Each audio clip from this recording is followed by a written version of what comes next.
I got diagnosed with voice box cancer, and Okay. that ended up being service connected. All of the naval aviation hangar bays on all of the Navy bases and on the ships used that AFFF firefighting foam, and that had forever chemicals in there, which a bunch of civilian firefighters were exposed to, and all of Wow. us Navy guys were exposed to at boot camp. So I had to battle that voice box cancer and went through 6 weeks of radiation.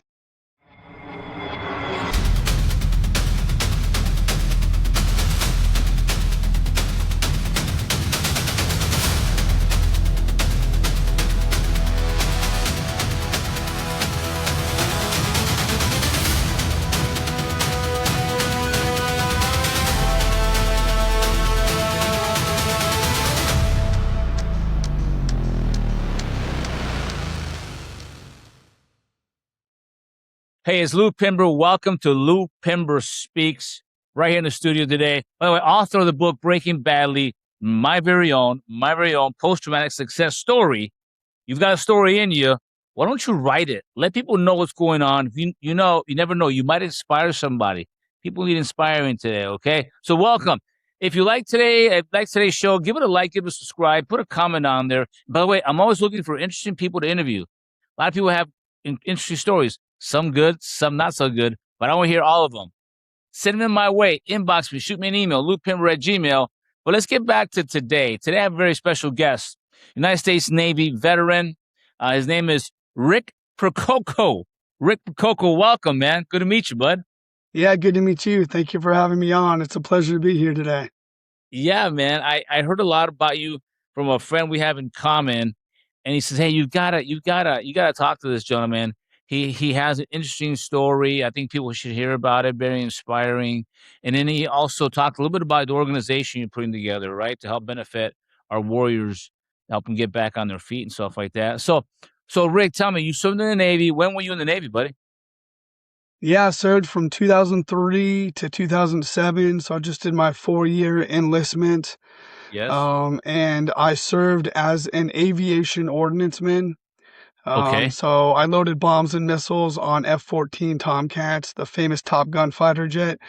Yes. Um, Absolutely. Did one tour overseas for Operation Iraqi Freedom, and then we Very. decommissioned the F-14s. I was the last of the squadrons to decommission them, the last two commands for the Navy, and then we stood up the newer at the time FA-18 Super Hornets. Okay, got it. So for us non-Navy people, right? Um, was this on a ship or was this on land? So we were on Naval Air Station in Virginia Beach, NAS Oceana, and we were attached to a carrier, and that was the USS Theodore Roosevelt. So every time we would need to get qualified, or every time the Theodore Roosevelt would deploy, then we would, go from our home base and go on the ship and, go underway. I see. What was the Navy like for you, man? Was it everything? Was it more than a job or an adventure, as they say? Tell me about it. Yeah, it was definitely, I mean, it was definitely awesome. I was 18 years old, loading bombs on fighter jets, I mean, can't beat that, right? Some of the people, obviously, I'm sure everybody you served, there's some good and there's some bad, with Yeah, the people involved, obviously, but, for the most part, it was awesome. It was exactly what I needed as a teenager and young adult to, kind of mold myself into the young man that I needed to be. So, yeah, it was awesome. where did you grow up originally? Where are you from? I grew up in Littleton, Colorado, just south of Denver, and joined the military right out of school, and then got shipped out to Virginia Beach, Virginia, and lived there for about 10 years. So when you in the Navy, you do your basic training, isn't it in Illinois? Yeah, Great Lakes, Illinois. Great Lakes, Illinois, and then you were stationed in Virginia for a while. You said about 10 years on and off. 4 years, I was active duty, and that's where I was at, and then I just didn't leave after that. But yeah, all 4 years of my military service was in Virginia Beach, Virginia, other than, deploying or going out to sea whenever we needed to go out to sea on the carrier. But yeah, all four Yeah, years yeah. was Virginia Beach. Got it. So why the Navy? How'd you pick the Navy? You know, yeah, I walked into all four and just, it just, um, it just sparked an interest of being out at sea and going on the flight deck. They offered me being able to work on fighter jets, and that um was Sound more exciting. entertaining and more exciting than what the other branches offered me. So I was like, let's go. That's incredible, man. Yeah. That's very cool, man. And so you were loading bombs on what kind of bombs were they on these F-14s? You said, right? Yes, well, we could range anywhere from 500 pound um you know, dumb bombs, or GBUs, laser guided bombs up to 1,000 pounders, or up to 2,000 pound bunker busters. They also had the 20 millimeter M61A1 Gatling gun on the Wow. fighter jets. We had to load those rounds, or all of the missiles. There were short range, sidewinder missiles. Medium range is more of like the Sparrow missile, and then over the horizon missile is 100-mile long air-to-air missile, and actually the entire airframe of the uh, Tomcat was built around the Phoenix missile, that larger over-the-horizon missile, and that actually didn't have any confirmed kills, Wow. but absolutely. Interesting. Over the horizon missiles. What is that, like an ICBM or that? No, right? It's not that same That's type of just range. meaning that it's a more of a longer range, like 100 miles ish. Got So it. it's not like it's not ICBM. It's just more of a Intercontinental. longer range missile. Yeah, Got it. Got it. Okay, yeah, very cool. Thank you for helping me with that. no And so you were in problem. the Navy for 4 years, and what was your biggest takeaway from the Navy?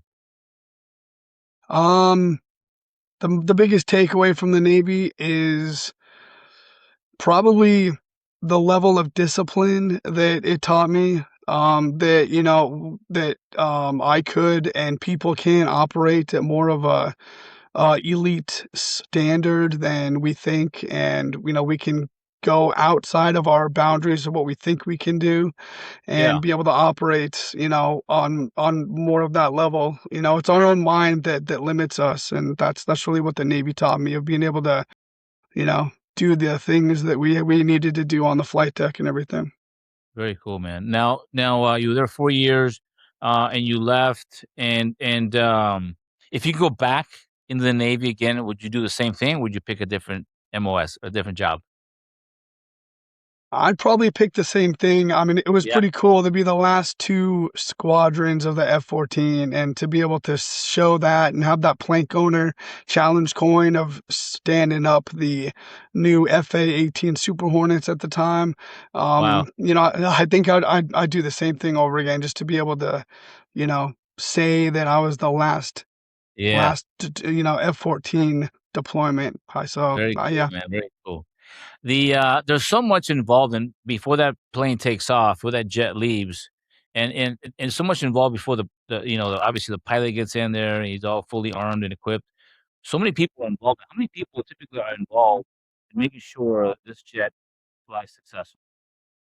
Right. Yeah, no, each part of the aircraft is, designated to a specific shop or a specific team. So obviously we were the weapons specialists. So we did everything ordnance, all of the bomb racks, and all of the, weapons. But then there was also guys that were specialized in the ejection seats and the canopy. There was guys that specialized in the engines, or the airframe, or the wiring and the electrical, or the computer systems or avionics. So each specific shop had a specific designated area that they needed to focus on for that jet. And like you said, prior to taking off, all of the shops needed to do their pre-flight inspections and make sure that there was, good to go. And then there was what was called a plane captain. So every time we see videos on TikTok or on social media with the guys waving their hands and saluting the pilots and everything, those are called plane captains. So they walk through all of the pre-flight checks for all the pilots, make sure that the vertical stabilizers or the flaps work, and go through all the system checks with them to make sure that everything is good prior to them taking off. Wow. So many things Yeah, have to take place. I don't think the average civilian or even the average, person just understands that. And so I am grateful for the team. You're a part of the ammo team, right?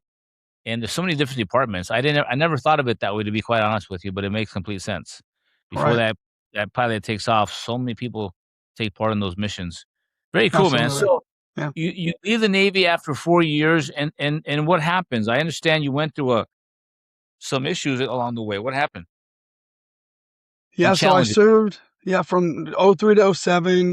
My transition out was a little tough. Obviously, I transitioned out in 2007, right as the Great Recession was happening in '08, and I really didn't pick a job that transferred over to the civilian world that much.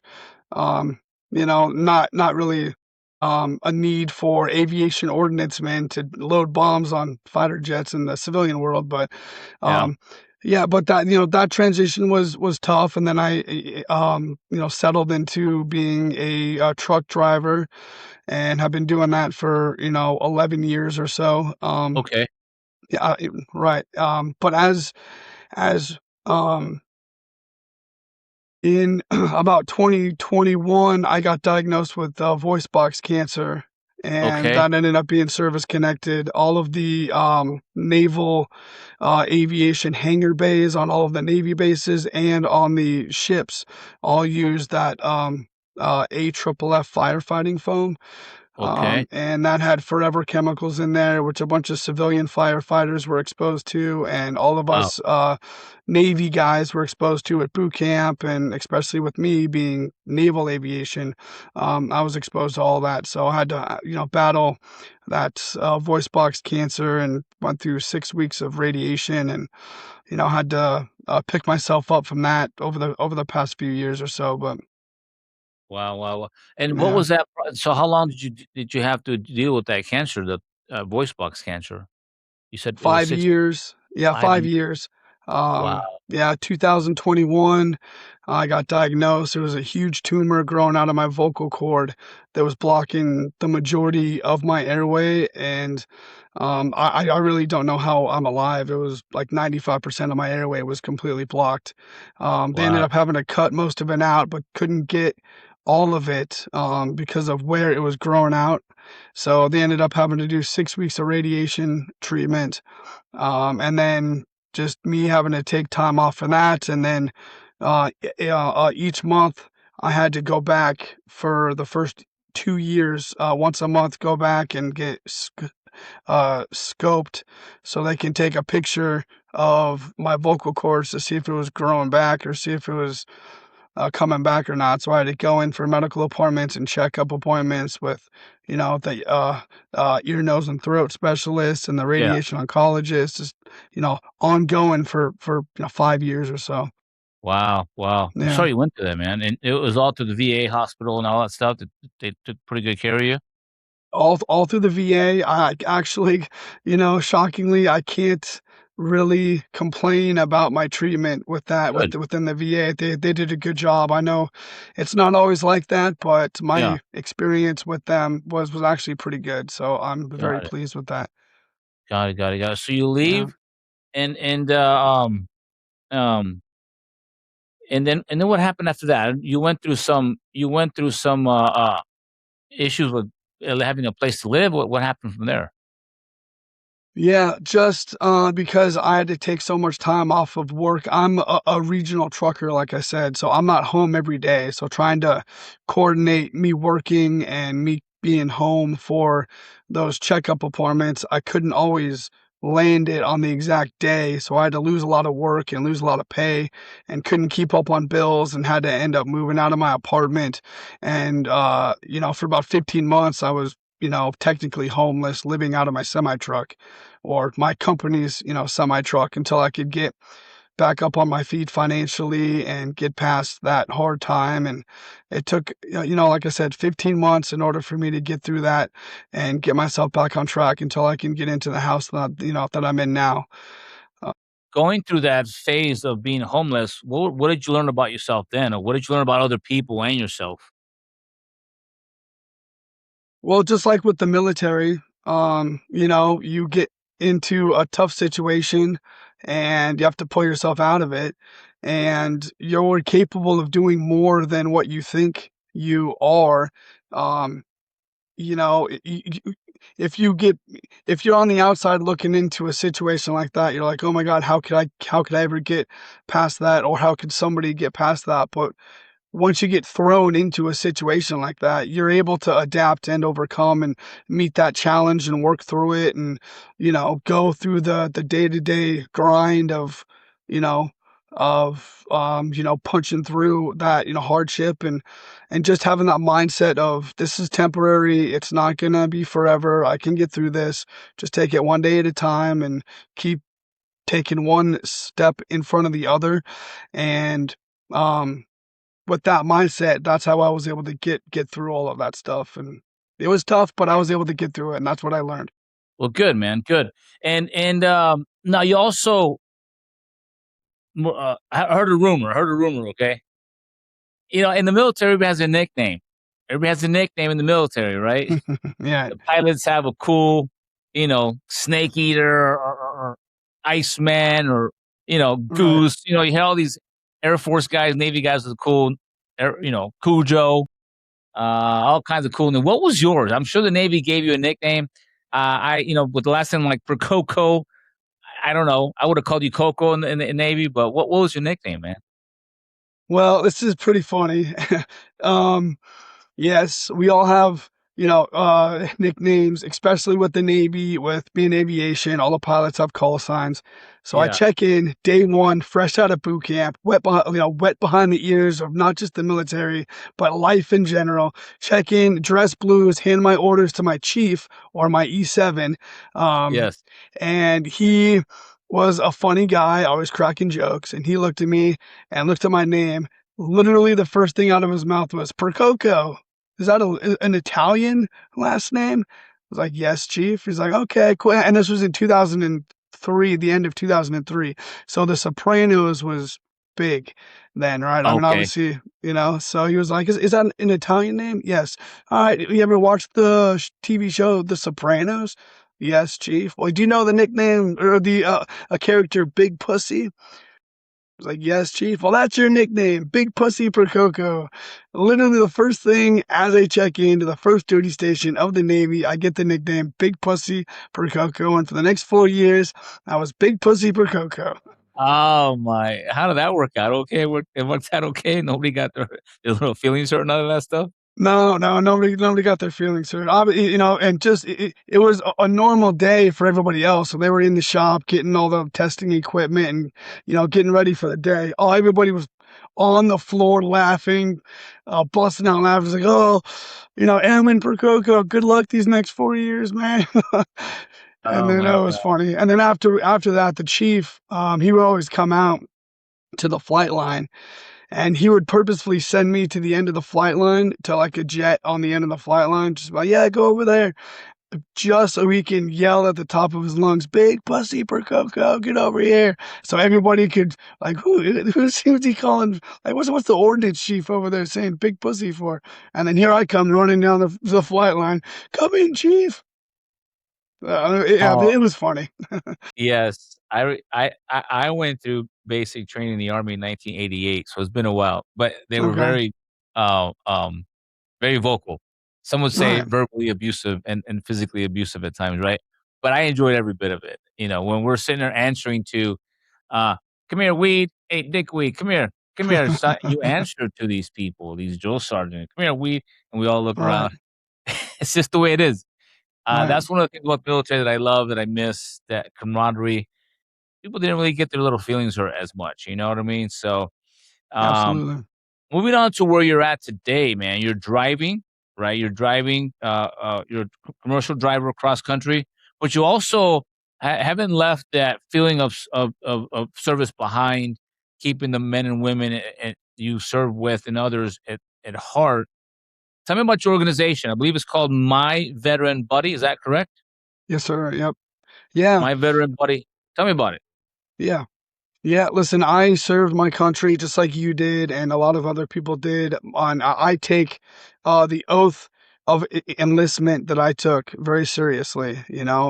This country is a very beautiful place. It's a very special place, and if we don't um, respect it and do our civic duty to maintain it, then we're gonna lose it. And I think that we have a lot.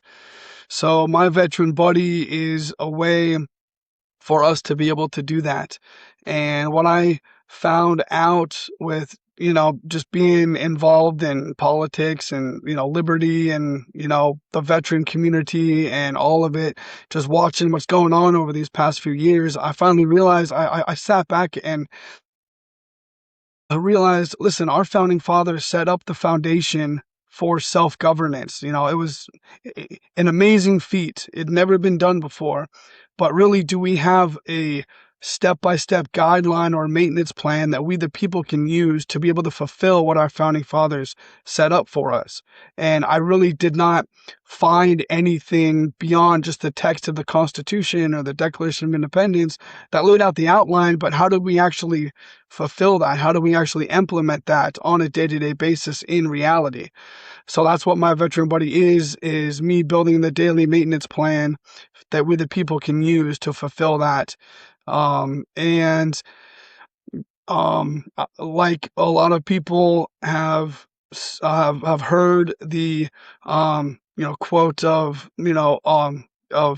politics is all local politics, and everything is localized. It starts local. It's not everything, obviously, but probably 80 or 90% can be handled at the local level and within your own local communities and stuff. So I've built that system and organization in order to do that at the local level. And if we're going to be able to do something this big and try this for the first time, who are we going to look towards to be able to lead all of us to be able to carry this out? Well, in my opinion, the group of people in America that have been able to operate at that level is us military veterans. So it's a two-part system, help get us military veterans back up on our feet and kind of dust off our cobwebs post-service so we can work through the issues that we have or that we might have from serving, so then we can be leaders again in our Yeah. country and in our communities. You mentioned a couple of very interesting things, right? You're absolutely right. When we the great American experiment, right? Refer to it, right? Hmm. And it totally is an experiment, right? Because when they formed the Constitution, it was men that came from another country who were being governed through a monarchy through a king, right? And Right. then being told exactly what to do, when to do it, and all these other things, right? And then they come here and they create freedom, and then they create a Declaration of Independence, the Constitution eventually, and there's no real manual for it. It's been interpreted and it gets applied different ways. I think it's by far the best document in the history of mankind, I believe, to help lead Right. our people. And it is oftentimes subject to interpretation. And you mentioned the veteran community helping lead the larger community, right? Amongst the veteran community, it is the great American experiment as well, because we have to abide by certain laws within the military, rules, policies, procedures, SOPs, all these things, right? But Right. in the end, down to the very E1 private, airman, sailor, to the very most entry level person, it starts with them governing themselves. In turn, they learn to govern themselves within a squadron, within a platoon, within a company, within a battalion, with an entire army, entire navy. it's I think that if we apply those same principles in our communities, I think the idea of self-governance would work, because you're right. Politics does start at the local level, and I think at some organizations they've allowed too much federal to get involved in it, and then they become dependent on it, and they start to manipulate it Right. in their favor. So, what is your plan to do that? How do you plan to implement veterans to help be a part of that? And where would you, what would be? Would there be any kind of training for these guys? How would you implement that? Right. So in order to get our veterans back on track, there's already 45,000 or so nonprofit veteran organizations out there that are doing anything and everything. Most of them are probably good, some of them are probably bad, but um there's 45,000 already. I'm not trying to just be another cog in the wheel for all of that. I want to network with all of them. And and since what I'm doing is going out and being, involved in the local community, reaching out to people, I view that as the first good point of contact, to where as I'm talking to people in the community, one of the questions can be, hey, are you a veteran? To begin to form that funnel process to be able to make contact with them. Hey, this is what we're doing.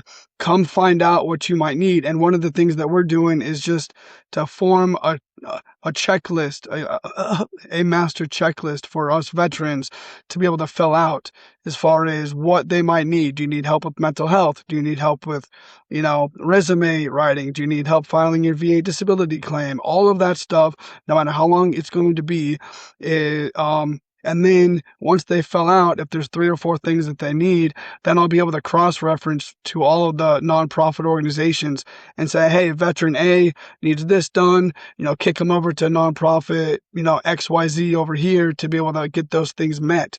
So they can Yeah. finally work through all of these issues, because we're just going around in circles trying to deal with the VA and trying to deal with the, system, and we can't really push through that because there's no organized process to bring everybody together, and that's what I wanna So be. your idea is to give the veterans almost like a so to speak, a Rolodex, Right. using old terms, right? A Rolodex. Right. They can simply scroll through the Rolodex, alphabetical order, and find the resources that they're looking for. Assistance with Absolutely. creating a resume, check.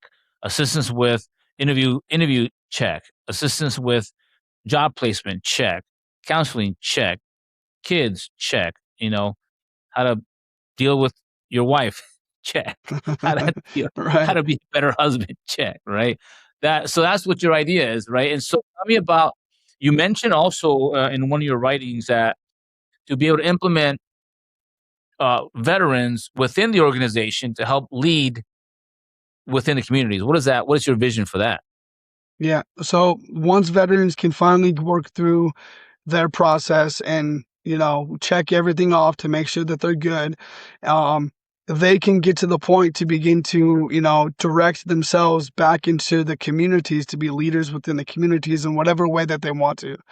The second part of my veteran buddy is I've split up, just like we were talking about before with like the naval aviation, that there were different shops, different sections that specialized in different parts of the jet. I was Yeah. ordnance and the weapon systems, the canopy and the ejection seat or the airframe.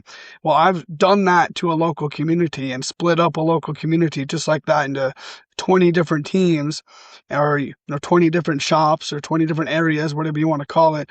And I want to bring in a veteran full time to be that paid leader to begin to focus on that one specific part of a community, both culturally or politically, whatever it is, and then to have that veteran be in charge of that specific team, rally the rest of the citizens and people within that community to be able to organize the logistics of being able to monitor that specific area of that, community.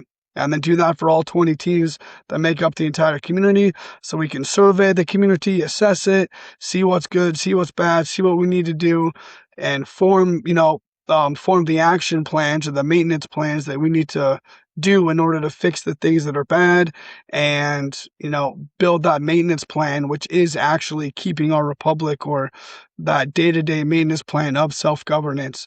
uh, you know It's Once almost everything's like built out, that's, going to be able to maintain that self-governance. it sounds to me like you want to put together a team of advocates, right? Advocates, Yes. tip, preferably veterans who are advocates who help lead within the communities in various sources where in areas where the community is lacking in resource or lacking in perhaps in talent. That sounds about right the way I understand it. Right. Well, yes, and it's just to monitor all of the different different sections. So some sections of a local community might be good, but if we don't constantly monitor that and make sure that it stays good, then apathy kicks in and we roll back around to it not being so good because we're not maintaining it. Just like if we don't change our oil in our car's not going to obviously run forever. So just like that, just, lay out the baseline of what a community is, break it down into individual parts, culturally and politically, and have a team designated to maintaining that specific area, and fix things that are broken. And if it's already good, then maintain that high level of efficiency, in I like that perpetuity. idea, man.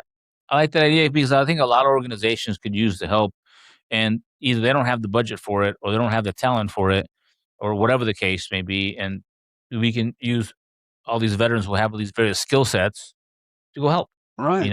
because although, like you said earlier, you loaded weapons onto an aircraft, that didn't translate real well to a civilian job. However, every day you're problem solving, you're team building, you're working as a team, you're taking care of things in a timely manner, and you're making sure it gets put on the plane securely. So you got to be responsible, right? So I think a lot of the Right. skills you learn in the military, a lot of them can be translated into the civilian world for sure. I think the organization, my veteran buddy, I think a lot of that would help in that sense. I think we can see some of that.